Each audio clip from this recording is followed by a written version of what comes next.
the 2021 BMW M3 competition.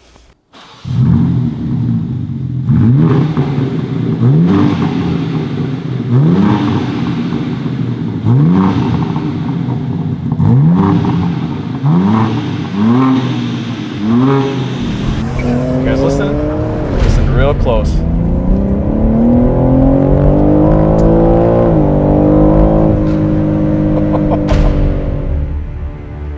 This thing is nuts, but it's smooth. That's the crazy, it's so smooth. Feel alive again. Yes.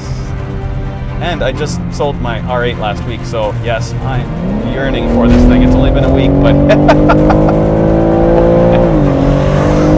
man, this is good. Man, I'm so excited to bring this car to you. This is huge. For the first time ever, we have two BMWs in the studio. You see, when we started our channel, it was all Audi related, and that's what I knew. I knew Audi in and out.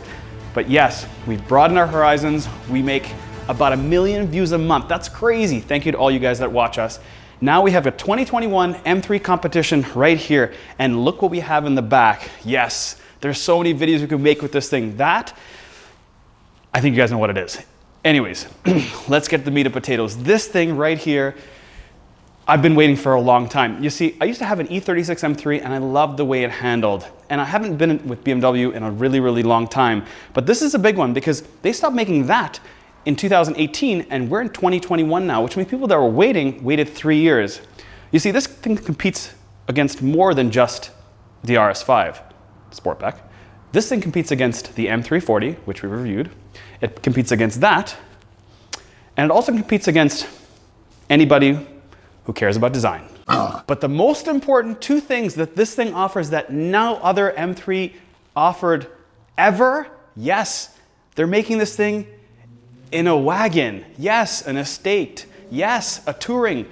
Wherever you are in the world, that's what you call them. But yes, they make this thing in a wagon. Oh my God, crazy.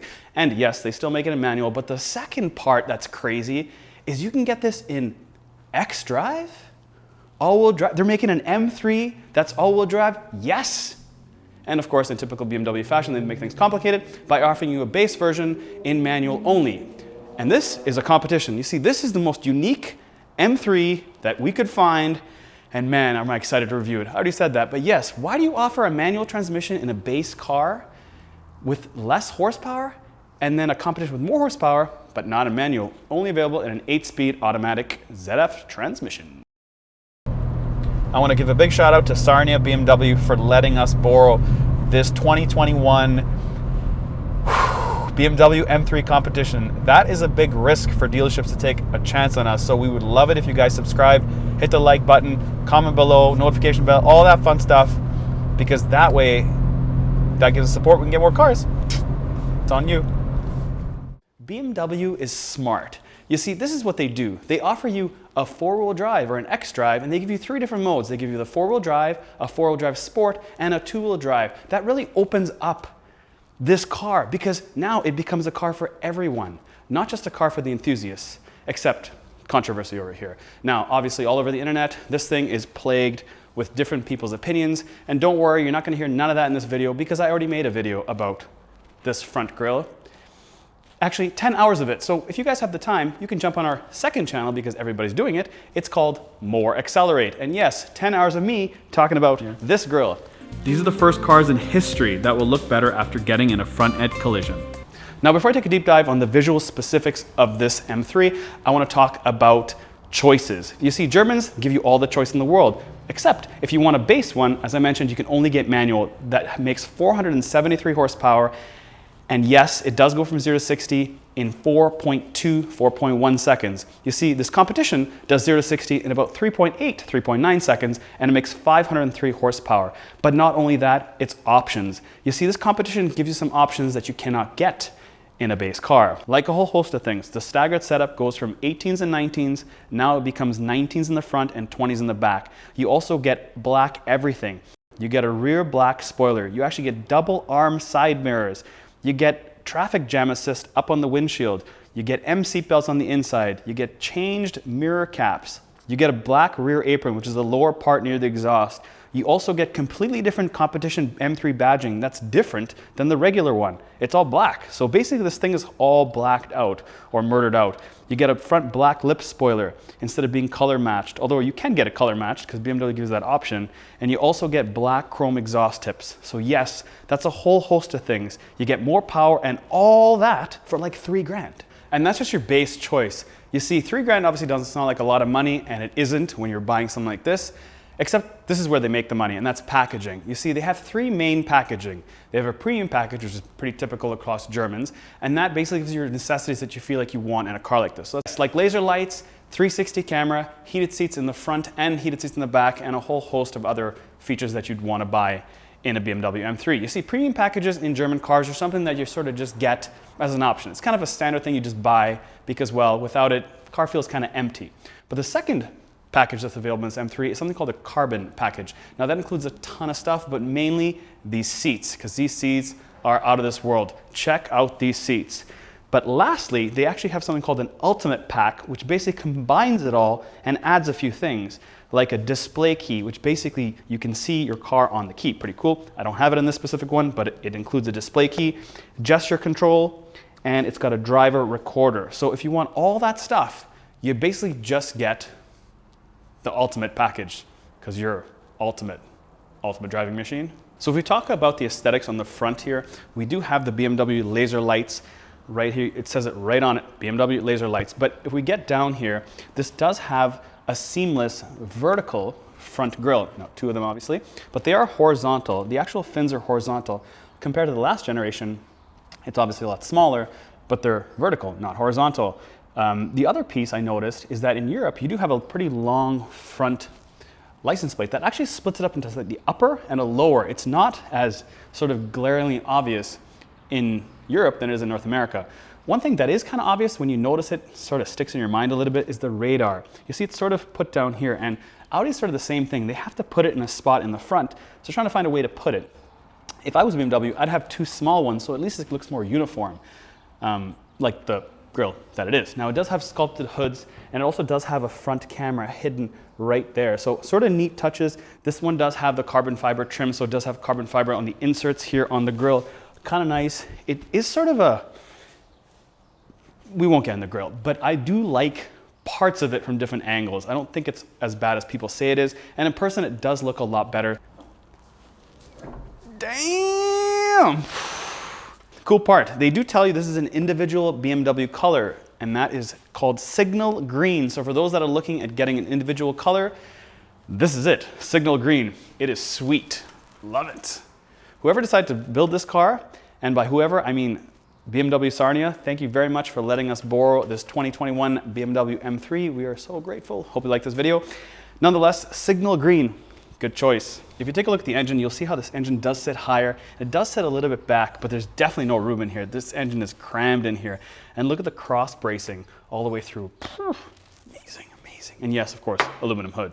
That's saying, yeah, maybe not. This might be carbon fiber reinforced plastic. Not a BMW guy, comment below. But what is reinforced plastic is the roof. This is all carbon fiber reinforced plastic. Sweet. Yes, it is no different than that generation, but it's cool that they are carrying it forward. And they're carrying forward a lot of heritage stuff. Like yes, it does have short overhangs. It does have the crest line. It does have the twin headlights. So yes, all those BMW elements are still in the car. They even give you the individual choice to pick the color of brakes that you'd like. You see, you can get them in the BMW 3 colors that feels BMW in the soul. And you can also get the gold, which are carbon ceramic brakes in the front. It does have a staggered setup. And finally, it does not come with run flats. So for all the people that hate run flats, that's for you. As far as tires go, this has two 75s, 35, 19 in the front. And on the back, you have two 85, 30, 20. Yes, I just love that staggered setup. As far as the side goes, yes, it does have all the competition pieces I pointed out about. So you'll have this sort of flat black here, and then you'll have a gloss back right behind it. And same with this, it's all gloss black. there's just so much nice of this car, and I think the green just really excites me. So on the side you have this double arm side mirrors, and yes, there is gloss black that flows all the way through here. That's very similar to the old model there. On the side they do have the gas tank, which is kind of weird because in the documents I read that you can actually have 87 as usable gas. So if you are stuck and you need to put gas in, you need to get somewhere, you can actually still use 87.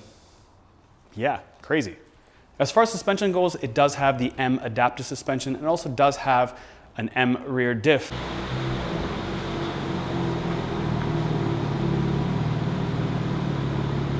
Now this is 117 millimeters longer than the previous generation. It's about 9 millimeters taller and about 10 millimeters wider.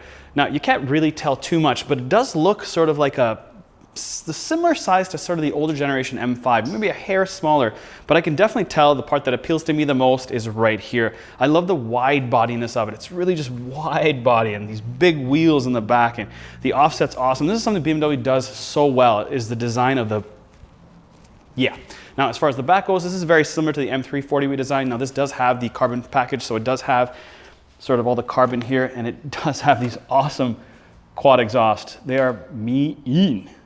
Now I didn't mention about the spoiler in the back here, but the bumper is actually flared out. You can't see it, but if you look at it this way, the back end is actually flared out. Like look how wide this is from the back trunk lid. It's flared out, this bumper is wide. Actually just noticed that, pretty interesting. Now the rear camera is hiding over here. Again, this does have 360 camera, both mirrors, the front and the back. Let's check out the trunk. This does have 480 liters of space. It's actually powered. Can you believe it? A powered, yeah, it's not a wagon. It's powered. It's a sedan. It's powered. Crazy. Again, 460 liters of space. It does have a low end so you can get in here. All right, so the seats fold down. Who cares?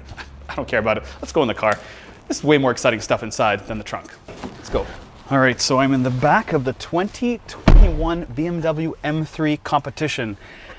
Oh man. Oh, sorry. Thought this was the armrest. I guess there's no armrest. There's the center rest, but good to know. Now these seats are magical. The quality of Germans just do it so well. Yes, it does have black headliner, but look at the back of these seats. This is so beautiful and alien-like. It's awesome. And check out these seat belts. Fancy. They do have the BMW blue, red, and black right in it. Now, as far as tech in the back goes, it does have heated seats because this is a competition. It does have USB-Cs, 2 of them actually. And yes, I feel like I want to go fast sitting in the back. As far as storage goes in the back, yes, you can fit a water bottle in the doors. Now they are flared out in the compartments to fit a little bit more than the conventional BMWs. The other thing it does have ambient lighting right in the door strip here.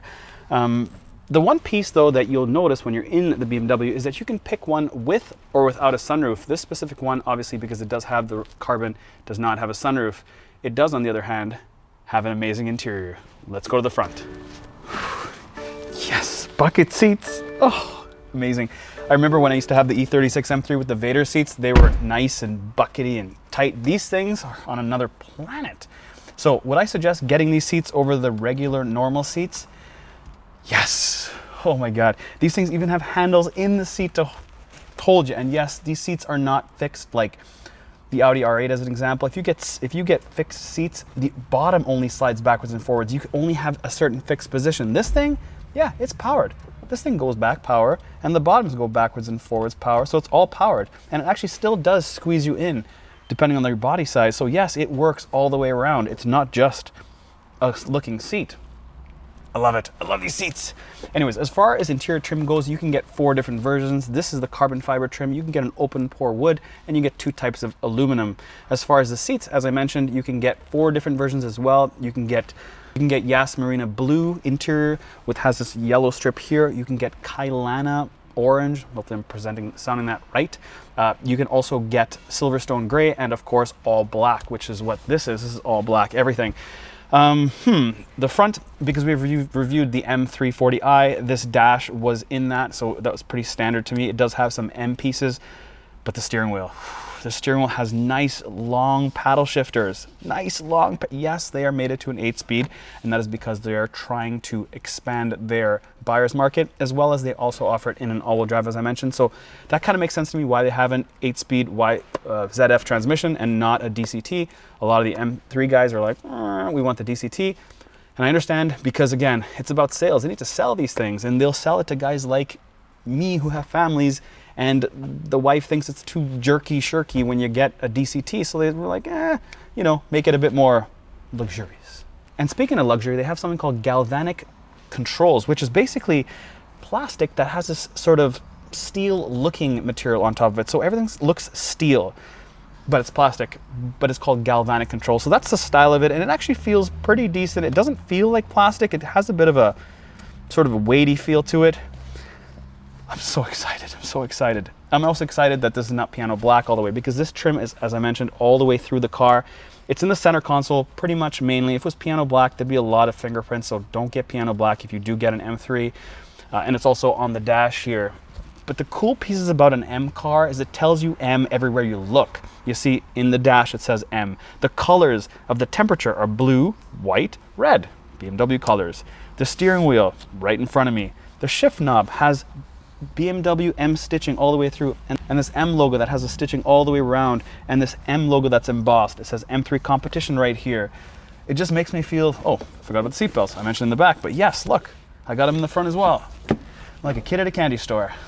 Can you tell I'm excited? As far as display goes, this is a 12.3-inch display that's nice and big and wide. And the cool part about it is that I can see the whole thing through the steering wheel, because a lot of manufacturers make them and you can't see the other dials. As far as the center display goes here, it is a 10.25-inch screen, and I can tell you in terms of size, and if you don't know what that is like, look at any Kia on the market. They are a 12.2-inch screen. It's very good, very wide, and very big. And you can tell because this is iDrive 7.0, so this is their latest version. It's very clear. It does have hand gestures. It moves up and down, left and right, but it's very easy to use. And it is touchscreen. I can touch with my hands, or I can use the iDrive portion here to use it, and it's pretty cool. This also does have Apple CarPlay and Android Auto. It also does have wireless charging. You just lift up this little tray here and you can put your phone there. It does have a USB and a cigarette lighter that pops up there. It also does have a USB-C here. So 3 USB-Cs and 1 USB. Interestingly enough, these are waterproof because the 2 cup holders are right here. And we all know that Germans aren't really big fans of cup holders, but they do put them in here. They hide them, but they put them in here. You ask, can it fit a water bottle? Yes, it can, right there. Fairly easy to grab, fairly easy to put. Now, if you take a deep dive in the infotainment, we start right at the top. We hit media. You basically have all your radio stations, Spotify, Bluetooth audio, screen mirroring, etc. Pretty easy to use, as you can see. You just slide your finger up and down, and you can add manual searches and stuff like that. So you don't really have to use this iDrive. So then if you hit the next home button, it takes you to the phone. So basically you can set up your phone, do text messaging, BMW Assist, BMW Messages. Pretty straightforward stuff with BMW. But I think the nav's the big one that they've changed. So let's see how fast it is. Like, watch my finger here and move it up and down, and I'll squiggle around there. When I do this, I can tell you that it's fairly fast. You can set your theme, your map, you can split screen it, all that good stuff. Pretty straightforward stuff.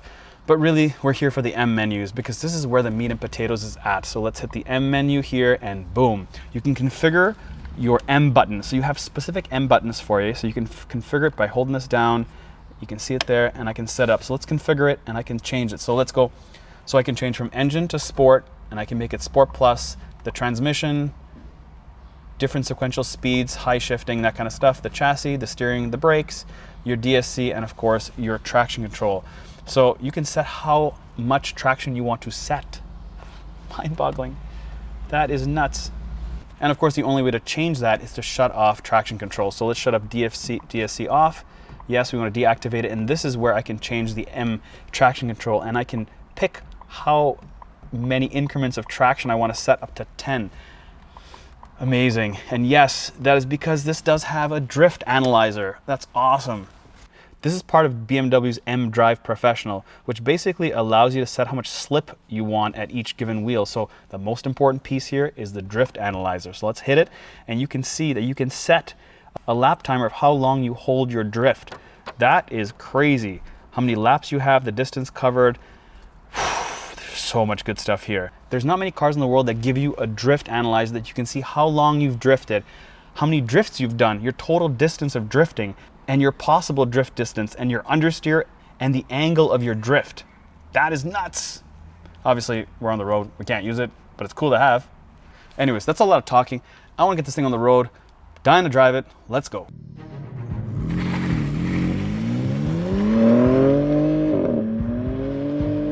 Oh man, this is one quick Beamer.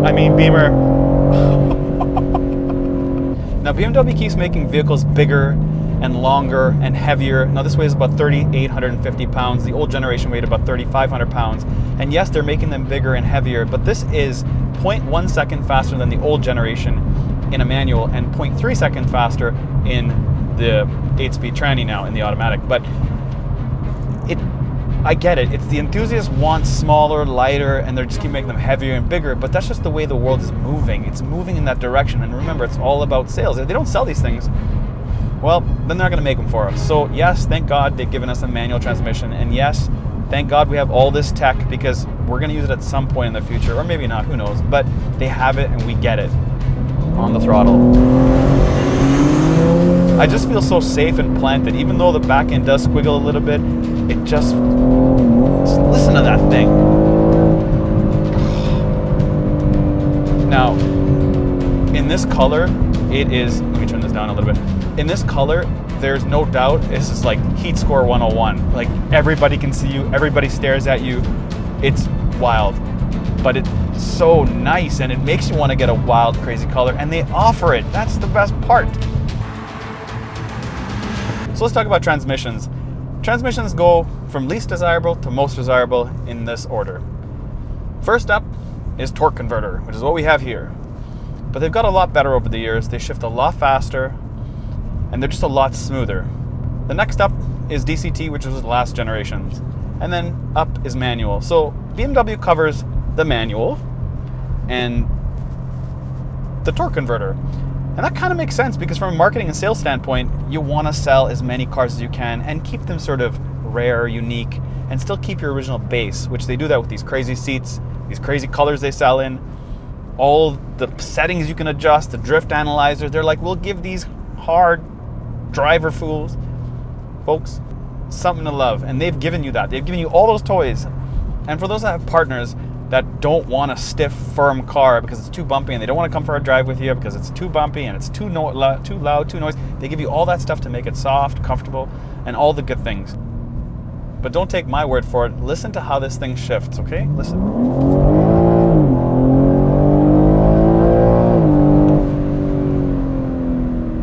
That's fast enough. So fast that this camera keeps moving backwards and forwards. It can't stay still. There's so much power that things pull this thing back. And I really believe that BMW put a torque converter in this because of who they're selling to, and obviously xDrive. So because of xDrive, and they want to get it to a smooth clientele, they put this transmission in it, and it's way better than people say. Like, the talk out there is just non-warranted. This thing is good.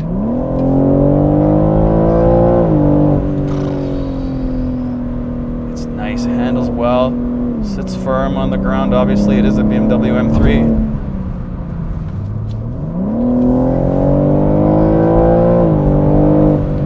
Just a ridiculous amount of traction in this rear axle. A ton. That's amazing.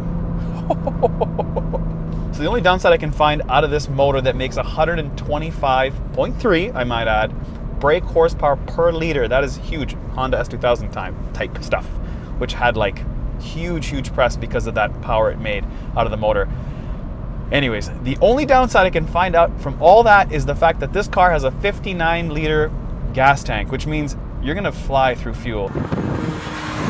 Now, this is definitely a lot closer to the M340i than the old generation M3.